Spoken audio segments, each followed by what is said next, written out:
Kanjurmarg dumping ground विरोधात स्थानिकांचा आवाज आता अधिक बुलंद होत चाललाय।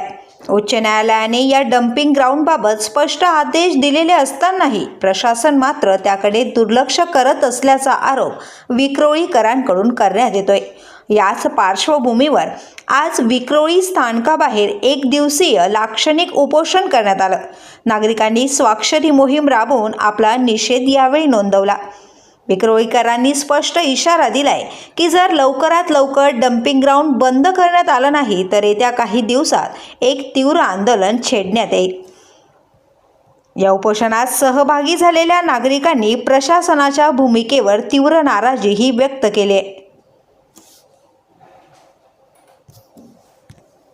प्रथम एक विक्रोळीचा नागरिक म्हणून मी आज उच्च न्यायालयाने जी ऑर्डर दिलेली आहे डम्पिंगच्या विरोधात त्याचं इम्प्लिमेंटेशन व्हावं, महानगरपालिका आयुक्त यांनी या ऑर्डरचं इम्प्लिमेंटेशन करावं आणि ज्या विक्रोळीकरांना या 15-16 वर्षाच्या त्रासातून जी रोगराई आहे त्याचा हा नागरिक सामना करत आहे त्याच्यातून मुक्तता करण्यात यावी असं आवाहन करण्यासाठी आणि त्यांचं लक्ष वेधण्यासाठी आम्ही आज या ठिकाणी एक दिवसीय साखळी उपोषण आणखी स्वाक्षरी मोहीमसाठी विक्रोळीकर म्हणून सर्वपक्षीय समस्त विक्रोळीकर आज या ठिकाणी सकाळी 9 वाजल्यापासून आतापर्यंत आंदोलन चालू आहे। उच्च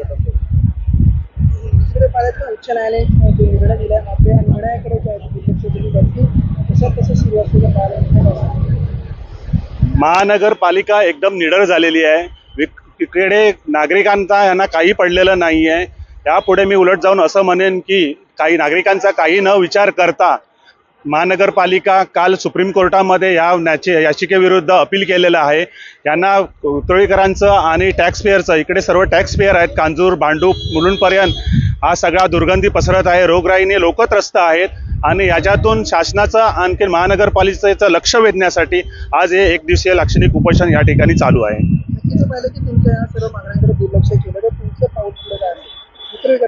हे बघा, प्रामुख्याने मुंबईमध्ये 4 डम्पिंग आहे, त्यापैकी गोराई हे डम्पिंग पूर्णपणे बंद आहे आणि ईशान्य मुंबईमध्ये मुंबईचा पूर्ण कचरा हा 3 डम्पिंग ग्राउंड ईशान्य मुंबईत गेली 25-30 वर्ष कार्यरत आहेत।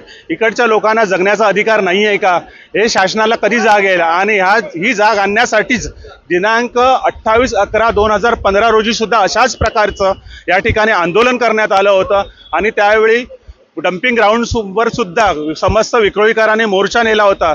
त्याप्रमाणे संविधानाने जी आयुधं आम्हाला दिलेली आहेत ती आयुधं वापरून वेळोवेळी वापरून आम्ही या ठिकाणी आंदोलनाच्या मार्फत आणखीन संविधानाच्या दिलेल्या अधिकारामार्फत आम्ही शासनाचं नेहमीच लक्ष वेधून घेत आहोत, परंतु शासनाने नेहमीच आम्हाला इथे दुर्लक्षित केलेलं आहे आणि इकडच्या लोकांवर अन्याय केलेला आहे।